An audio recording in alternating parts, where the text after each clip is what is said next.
En 2006, Jean-Luc Mélenchon déclarait « La présidentielle n'est pas un concours de beauté ». Et Martine Aubry disait ceci « La politique n'est pas une affaire de mensuration ».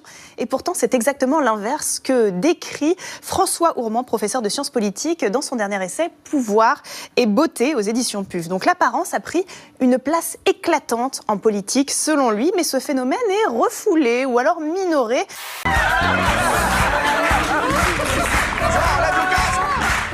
Enlève le casque, non, enlève le casque.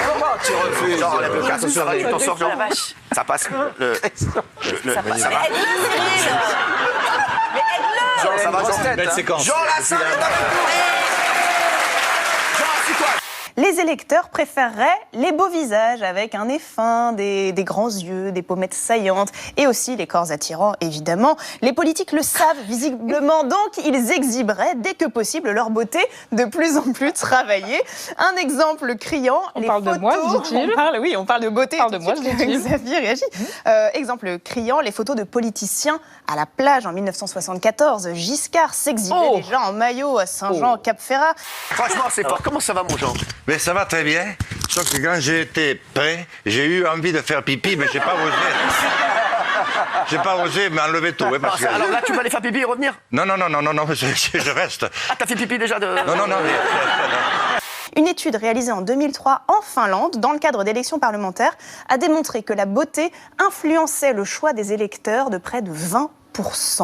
Et qu'est-ce qui explique ce phénomène? Eh bien déjà, le culte de la célébrité auquel les politiciens n'échappent pas aujourd'hui, mais aussi l'électorat de plus indécis, donc qui s'accroche à des critères esthétiques plutôt qu'aux critères politiques pour voter. Et puis évidemment, la montée en puissance des images dans nos sociétés. Éric Zemmour rend les gens fous. Il rend les journalistes fous, il rend la classe politique folle. J'ai entendu Anne Hidalgo le traiter de guignol l'autre jour, et je vois des journalistes qui, effectivement, pour eux, c'est le diable. Je ne peux pas vous dire autre chose. Pour eux, c'est le diable. À tort ou à raison, mais pour eux, c'est le diable. Moi, je suis très frustré depuis qu'il y a Zemmour. Avant, Et pour cause, il veut vous descendre. Vous savez, tous les crétins, la fasciste, la pétiniste, et depuis qu'il y a Zemmour, on ne sait plus insulter. Moi, personnellement, ça me manque. Marine Le Pen, Miskina. Je la vois, elle me fait de la peine maintenant, c'est devenu ma raciste préférée, limite. Elle a tout fait pour passer, la pauvre. Elle a tout fait pour dédiaboliser son parti. Elle a viré son père, elle a changé le nom du parti. Elle s'est intéressée à des domaines dont elle s'en bat les couilles. C'est l'économie, l'écologie, elle comprend rien. Elle s'est dit, ça va passer. Zemmour, il arrive. Le problème, c'est les Arabes. 17%. L'autre, elle était là derrière. Je l'avais dit en premier, moi, quand même. Nicolas Sarkozy aurait refusé il y a quelques années qu'un homme politique devienne l'un de ses ministres parce qu'il le jugeait, je cite, trop laid. Et d'ailleurs, c'est vrai, ça ? C'est vrai. Ah bon. En tout cas, oui, c'est. Et d'ailleurs, quelques années plus tard, une étude universitaire prouvait que les électeurs de droite étaient beaucoup plus sensibles aux critères physiques que les électeurs de gauche. On part au chirurgien cet après-midi. Je vais refaire ma poitrine parce que Ça horrible. tombe. Ça tombe. Ça pendouille. Ouais, ça pendouille bien. Ça pète un peu, ça pendouille un peu. Moi, je dis un peu, Elle j'ai pas envie de me était, faire. ils disent bonjour par terre. Hein. Mais bon. C'est les tétons qui louchent. Là, les tétons qui louchent. Non, je ris. Je vous remercie de faire encore preuve de mépris et d'arrogance comme vous le faites si souvent. Oh, nanana. Mais, Vous voulez un mouchoir? Vous voulez un petit mouchoir? Il va pleurer, non, il va pleurer, le pauvre. Voilà, on verra après mon qui sait Dieu. pas se tenir. Je vous ai fait bobo, je vous ai fait un gros bobo. Merci de faire preuve encore d'arrogance et de montrer votre vrai visage. Moi, ça me va très bien. C'était tout ce que je voulais produire Voilà, comme effet. oui. Voilà. Oui, mais Et oui, je pour vous le le fais reste, bobo. Alors, moi, je vous veux dire, savez, Arnica, j'ai un petit plaisir. J'ai juste un petit plaisir, mais sur qui est un votre petit narcissisme. Voilà, et j'ai un vous serez petit guéri. plaisir. Hein. Le candidat perdrait-il ses nerfs? Pas du tout, répondent ses soutiens, comme le président des Amis d'Éric Zemmour ce matin sur BFM. Gilles Boulot a voulu se faire Éric Zemmour. Éric Zemmour a montré un calme olympique. J'aurais dit olympien, hein, mais bon, chacun fait comme il veut. Oui, bonjour. C'est Michel ? Oui, bonjour monsieur. Oui. Bon, bonjour Michel. Michel, vous allez être surpris, mais ce n'est pas une blague. C'est Julien Courbet. Nous sommes en direct sur RTL et sur M6, Michel. Oui, voilà. Bah oui, mais au moins, au revoir, au moins un tag, un truc, quoi. On peut pas raccrocher comme ça, sans rien dire. Un petit mot, quand même. Va te faire voir. Enfin, on est habitué à ça. Nicolas en 9. Branleuse. Un autre. Et branlé. Ben voilà, vous marquerez 11 points. C'était les 2 9 lettres. Très bien. Et Il y avait pas mal de 8 lettres. Oui.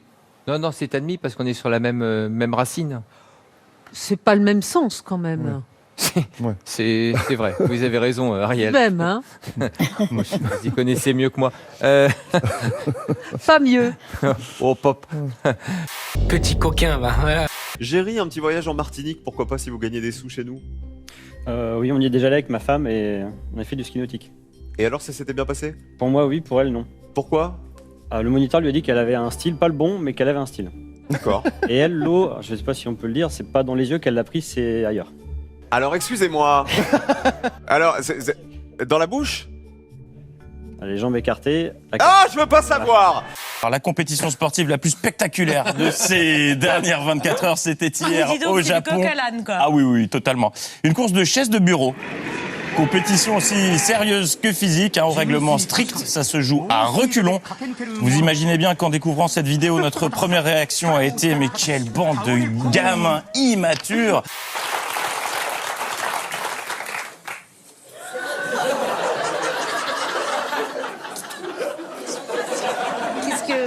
Elle était pas bien. Excusez-moi, quelle est la différence entre les deux chaises? La chaleur de mon cul. Très bien. Les invités, s'il vous plaît. La Candy Non.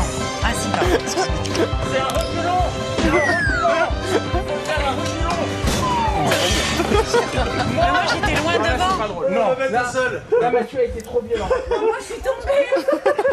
Un vol spectaculaire réalisé par le pilote de wingsuit Sébastien Alvarez. Équipé de sa combinaison, il a pu traverser le cratère d'un volcan actif au sud de son pays natal, le Chili. Personne avant lui n'avait fait cela.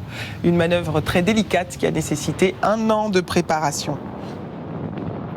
C'est vraiment une petite station familiale près de chez nous. C'est l'idéal, hein. On a de la chance, hein.